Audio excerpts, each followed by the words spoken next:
Merhaba arkadaşlar. Bugün 10 Şubat'ta gerçekleşecek olan yeni aydan bahsetmek istiyorum. Kova burcunda gerçekleşecek bir yeni ay bu. Öncesindeki ve sonrasındaki 5-6 günlük süreçleri de etkisi altına alacak bir yeni ay mutlaka. Tabii ki hani bu 2 Şubat, 3 Şubat tarihlerinin etkisi hissediliyor olacaktır ve 16 Şubat'a kadar da yine 2-3 Şubat'ta başlayıp 16 Şubat'a kadar da yine 16-17 Şubat'a kadar da etkisini hissettiğimiz bir yeni ay olacak. Ben birazcık geç kaldım ama umarım faydalı bir video çekmiş olurum. Geç olsun güç olmasın diyelim inşallah. Şimdi öncelikle 20 derece 40 saniyede gerçekleşiyor bu yeni ay ve Güney Ay düğümüne bir üçgen ve Uranüs'te de bir kare yapıyor. Baktığımızda tabii ki o farklı ve marjinal fikirlerimizi aslında ortaya koyduğumuzu görüyoruz. Tabii ki var olan ve baskılandığımızı düşündüğümüz bazı durumları ve olayları değiştirmek adına yaptığımız bir aslında değişim bu. O baskıyı kırmak, yeniden doğmak, yeni adımlar atmak, yeni fikirlerimizi, projelerimizi aslında ortaya çıkarmak adına yaptığımız bir durum bu. Biraz ani, hızlı, beklenmedik gelişmelerle de yine kendini gösterebilir mutlaka. Tabii ki etraftan, çevremizden bu attığımız adımlarla alakalı bazı tepkiler de alabiliriz. Bu yeni ayın genel etkileri bize bunları aslında getiriyor. Bahar temizliğini biraz erken başladık. Şubat ayından bu temizliği, yeniden doğmayı, o temizlik kokularını duyuyor olacağız diye düşünüyorum bu haftadan itibaren. Şimdi öncelikle gelelim Koç yükselenlerime. Öncelikle Koç yükselenlerim, gelecek planlarımızı değiştirip yenileyeceğimiz bir aslında yeni ay geçiriyoruz bu dönemde. Çünkü 11. evimizde gerçekleşiyor yeni ay. Etrafımızdakiler bu konuyla alakalı belki bize çok bir destek vermeyebilir ya da gelecek planlarımızı neden değiştirdiğimizi anlamayabilirler. Ama yine de onlara çok kulak asmamak lazım. Çünkü bu yeni başlattığımız gelecek planları veya revize ettiğimiz gelecek planları ya da değiştirdiğimiz işte gelecek planlarımız aslında bize maddi manevi kazançlar sağlayacaktır diye düşünüyoruz. Evet, eşten, ortaktan ya da çevremizden çok destek almıyoruz. Hatta aksine bize birazcık köstek oluyor olabilirler. Planlarımıza böyle parmaklarını sokuyor olabilirler, burunlarını sokuyor olabilirler. Orada da onların o parmaklarını ve burunlarını geri iade edelim lütfen. Çünkü bunlara taviz vermenin zamanı değil aslında. Çünkü eğer onlara bir taviz verirsek, onlara kulak verirsek ya da parmaklarını sokmasına izin verirsek bazı maddi ve manevi kayıpları yaşayabiliriz. Sadece kendi aslında düşüncelerimizi ve kendi fikirlerimizi ortaya koymalıyız. Organize edenin biz olmamız gerektiğini aslında gösteriyor. Bu yeni ay bize liderlik eden biz olmalıyız. Onların başı çekmesine izin vermemeliyiz. Ya da bize köstek olmaya çalışanlara taviz vermemeliyiz diyor Koç yükselenlerim için. Bununla birlikte bir de artık boğa yükselenlerinden bahsetmek istiyorum. Boğa yükselenlerime şöyle bir baktığımda 10. evde gerçekleşiyor yeni ay ve tabii ki kariyer planlarıyla alakalı bazı değişiklikler de söz konusu olacaktır diye düşünüyorum. Kendi orijinal fikirlerimizi ortaya koyduğumuz bir yeni ay olacaktır mutlaka ya da bazı projelerimiz var ve onları artık belki de açıklıyoruz. Ve bu açıklanan fazla orijinal veya fazla marjinal görünen bu fikirlerimiz tabii ki biraz tepki çekebilir. Belki bu işte iş arkadaşlarımız tarafından veya rakiplerimiz tarafından, belki eş ortak tarafından aslında bunlar mutlaka bir tepki çekecektir diye düşünüyorum ama farkımızı koymamız gerekiyor mutlaka ki onların önüne geçebilelim. Ya da onların tepkileri bizi böyle acaba yanlış yolda mı gidiyorum gibi bir kafa karışıklığına sürüklemesin. Aksine daha da gaza basmaya devam diye söylemek istiyorum. Yine yöneticilerimizden, patron, müdür veya üstlerimizden bize verilen ekstra görev, yeni sorumluluklar yüklenebilir.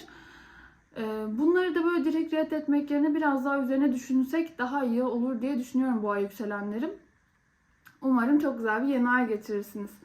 Şimdi gelelim ikizler yükselenlerime. Haritamı şöyle bir açtım.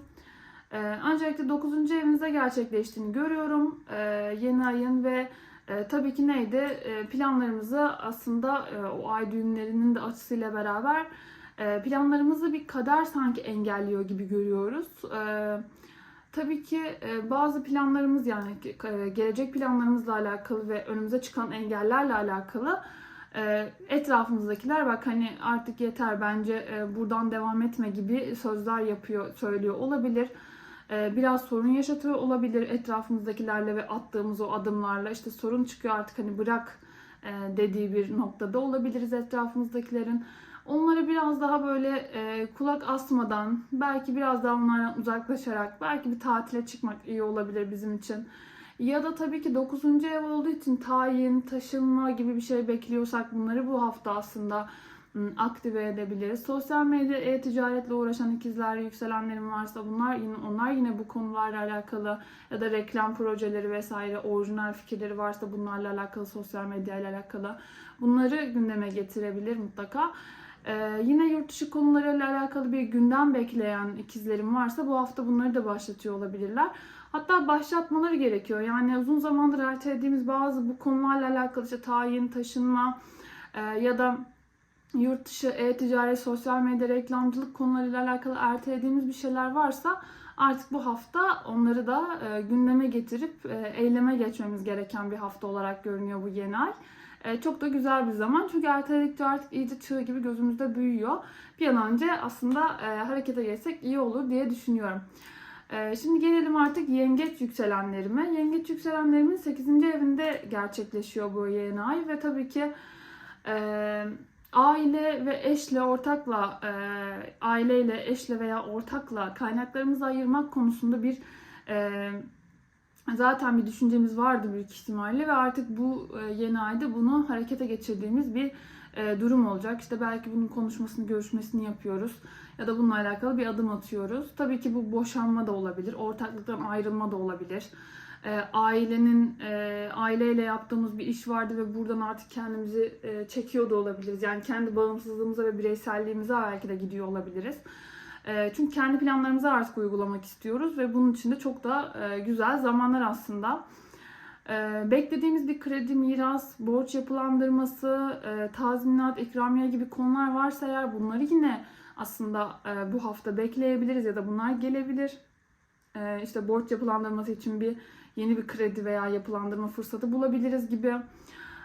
Yine işte dediğim gibi sorun yaşanan evliliklerde mutlaka bir boşanma durumu söz konusu olabilir. Artık çözüm bulamıyoruz ve kendi bireyselliğimize gidiyor olabiliriz. Ama ne olursa olsun aslında bunların yaşanması gerekiyor. Çünkü gereksiz yüklerden veya gereksiz sorumluluklardan kaçındığımız ya da kurtulduğumuz diyelim bir yeni ay oluyor.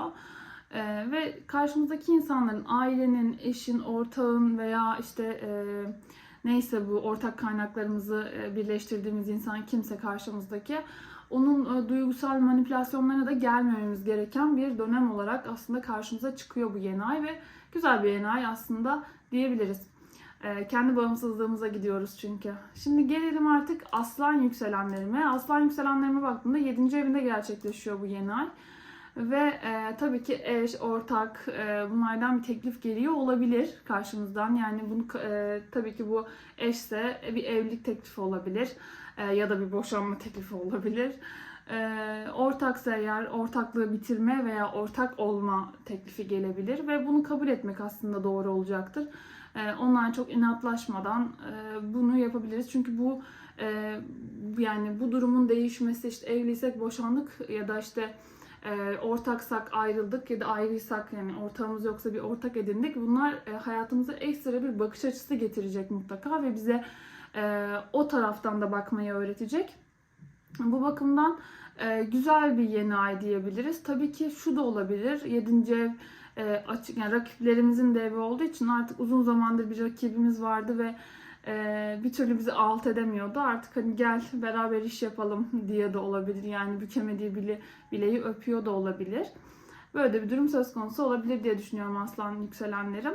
Dediğim gibi karşı taraftan bir teklif varsa bunu kabul etmemiz gereken bir dönem, ama bu dönemde teklifini bizim yapmamamız da gereken bir yeni ay. Bilginiz olsun diye söylüyorum aslan yükselenlerim. Şimdi gelelim artık Başak yükselenlerime.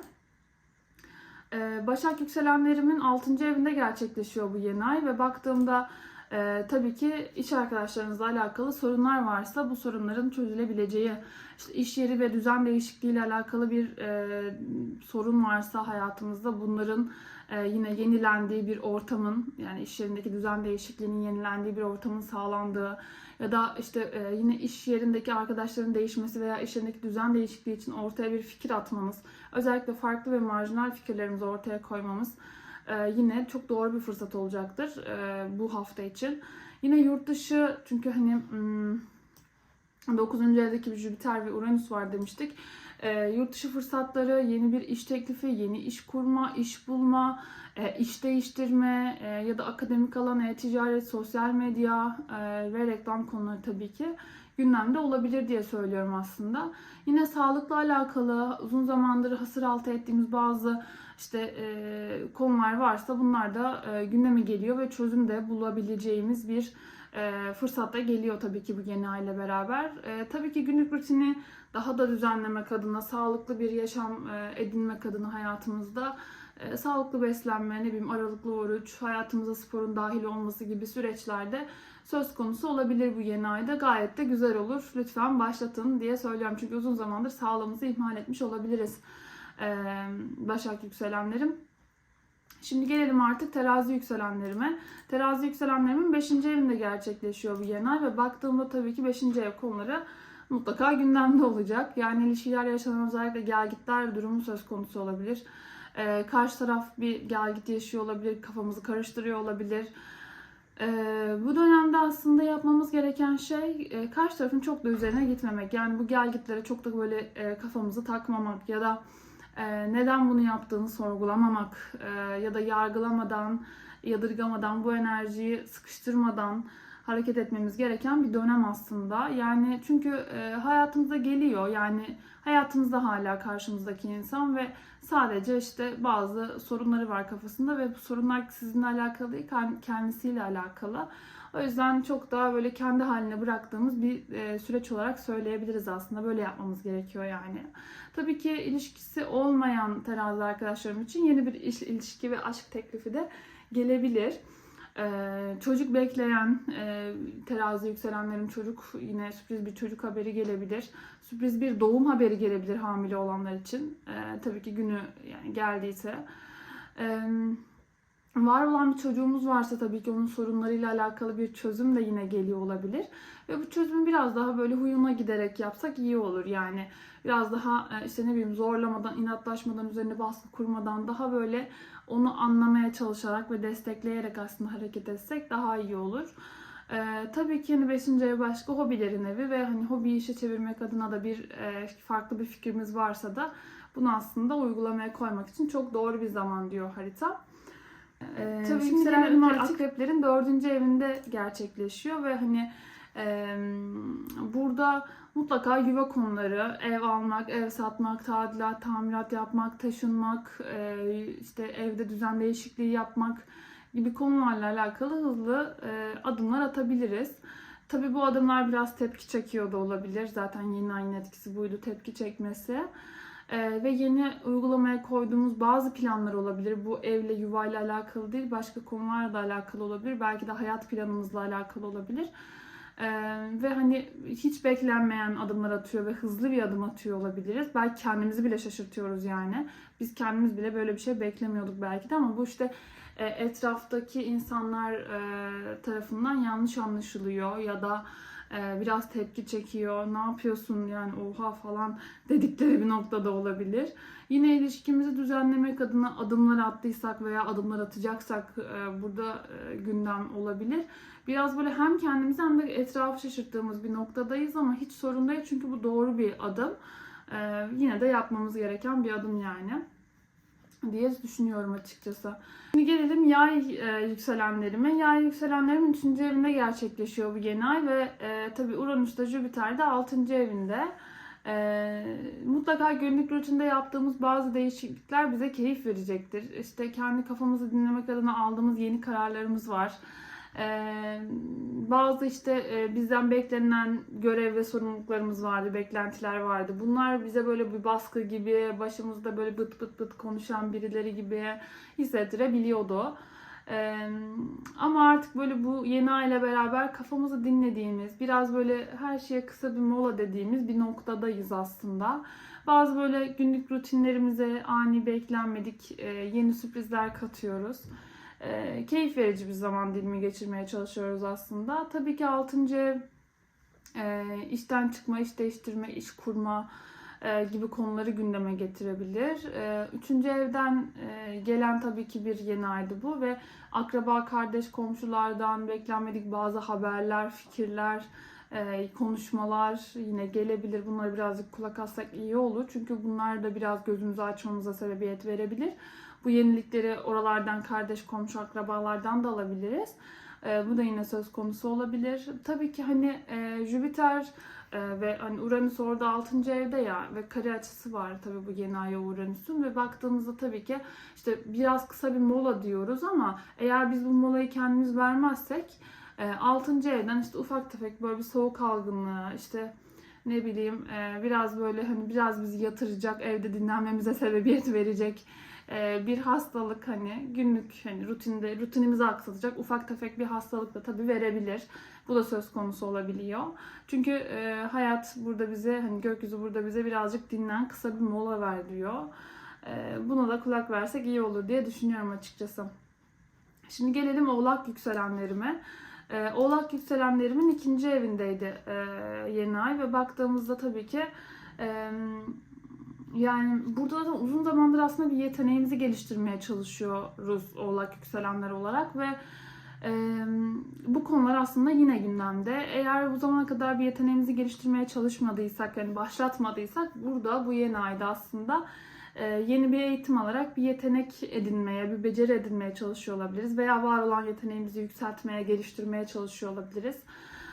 Tabii ki bunları yaparken de maddi manevi biraz zorlanmalar, ne bileyim eğitim için para harcamalar ya da bir kurs için para harcamalar oluyor olabilir. Tabii ki var olan rutinde bir işe gidiyoruz ve ekstra bir eğitim, kurs bir şey alıyorsak bu bizi manevi olarak ve fiziksel olarak da yoracaktır. Ama bu harcamaları yapmak gerekiyor. Maddi manevi harcamaları yapmak gerekiyor.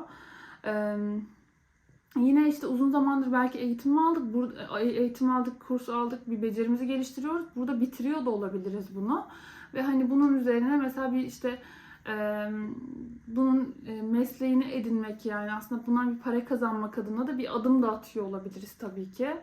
Yine ne olabilir? İşte Uranüs tabii ki karesi var 5. evde ve hani yeni bir aşk geliyor olabilir. Fakat bu aşk birazcık böyle etraf tarafından tepki çekebilir tabii ki. Ya da işte yine tepki çekecek bir konu işte paraya çevirmek istediğimiz o yeni alan var diye becerimiz işte orası biraz hani buna da hani bu kadar para harcanır mı canım ne yapıyorsun dedikleri bir noktada olabilir o beceri ama çok da kulak asmamak gerekiyor aslında etraftakilere. Ne aşk konusunda kulak asalım biz hani sevdiysek, hoşlandıysak, beğendiysek tamam etrafında çok ne dediği önemli değil aslında. Tabii ki yine hani çocukların maddi manevi giderleri artıyor olabilir var olan çocuklarımızın. Ve bu hani beklenmedik hızlı bir şekilde oluyor olabilir. Olsun sorun değil. Onların da aslında becerilerini arttırmak adına yaptığımız bir aslında bu hani harcama olacaktır diye düşünüyorum. Şimdi gelelim artık Kova burçlarına ve tabii ki Kova burçlarının kendisinde gerçekleşiyor bu yeni ay. Sizin burcunuzda gerçekleşiyor yani Kovalar. Hayatınız için önemli aslında hızlı yenilikler sizin için kapıda diyebiliriz. Aslında burada şöyle bir durum söz konusu. Sevdikler gidiyor ve sevdikler geliyor. Bu sevdikten kastım sadece kişi anlamında değil yani ilişkilerden bahsetmiyorum. Yenilendiğiniz, tazelendiğiniz, çok daha fresh, böyle nane tadının geldiği bir hayat aslında sizi bekliyor bundan sonra. Çünkü eski toksik ilişkilerden kurtuluyoruz. Bu ilişkiler partnerlik ilişkileri de olabilir, arkadaşlık ilişkileri de olabilir, bazı aile üyelerimiz olabilir, akrabalarımız olabilir. Kimse yani bu işte bizi toksik bir şekilde içine çekmeye çalışan olay, durum, kişi ne varsa onları aslında hayatımızdan çıkardığımız bir süreç olarak karşımıza çıkıyor. Tabii ki iş kurma, iş değiştirme ya da işte iş teklifi alma gibi durumlar, taşınma, yine 4. evdeki Uranüs'le beraber taşınma durumları söz konusu olabilir. Yine bunlar da güzel olacaktır. Hayatımıza bir yenilik geliyor çünkü. Güzel bir adım. Tabii ki hani bu eski toksik şeylerin hepsini, işte eski toksik davranışlarımız, eski toksik insanlar hayatımızdaki, bunları atıyoruz, çıkartıyoruz ve yerine yenileri geliyor. Sevdik gidiyor, sevdik geliyor. Ama bu durum birazcık etraf tarafından tepki çekebilir. Yine de sorun değil aslında. Kendi bildiğinizi ifade etmekten çekinmeyin, yani yapın. Çünkü siz doğruyu düşünüyorsunuz, doğruyu söylüyorsunuz. Kendiniz için en doğru olanı biliyorsunuz zaten ve bunu yapmaya da devam edin lütfen kovalarım. Kendinize güvenin. Şimdi gelelim artık balık yükselenlerime ve balıklara baktığımda tabii ki 12. evlerinde gerçekleşiyor ve çok da güzel bir ev değil, biliyorsunuz ki. Biraz böyle huzursuz eden, bizi unutulmuş, aksamış, ertelenmiş bazı tabii şeyler olabiliyor, çıkabiliyor hayatımıza, sürprizler çıkabiliyor, haberler gelebiliyor. Maddi olarak özellikle mesela unutulan borçlar, kredi kartları, kredi taksitleri unutulan bu tarz durumlar söz konusu olabilir veya elden taksitlerimiz unutulmuş olabilir. Bunlar böyle bir anda bir telefonla aslında çıkıyor ve hani biz de bunu karşılamak adına, yani bunu ödemek adına ya da işte bunu halledebilmek adına birilerinden beklenti içerisine giriyoruz. Fakat bu beklenti çok da karşılanıyor gibi değil açıkçası. Ve bu yüzden aslında hallediyoruz da. Bir şekilde biz bunu hallediyoruz ama hallettikten sonra kurt kışı geçirir ama yediği ayazı unutmaz deyip yani böyle işte bize yük olan, işte hayatımızda uzun süredir var olan ama bizim için hiçbir işe yaramayan, beklentilerimizi karşılamayan, gereksiz bizim için, hani bize gereksiz sorumluluklar veren, bizi yoran, yıpratan kim varsa aslında onları hayatımızdan çıkarmanın vakti diyoruz bu yeni ayda. Yani aslında bazı olaylar gerçekleşiyor hayatımızda ve biz bu olayları başta ne kadar zorlayıcı gibi görsek de aslında bu bizim için gereksiz sorumluluk olan veya bizim için bir toksiklik ya da bizim için hiçbir değeri olmayan, aslında olmadığını fark ettiğimiz insanları hayatımızdan çıkardığımız, onları artık bir kenara bırakıp hani onları Ocak ayında bırakıp Şubat ayına tertemiz bir geçiş yaptığımız, freşlendiğimiz, tazelendiğimiz bir dönem. Burada tabii ki bazı yüzleşmeler olacaktır mutlaka ve bu yüzleşmelerden kaçmamamız gerektiğinden bahsediyor bu yeni ay.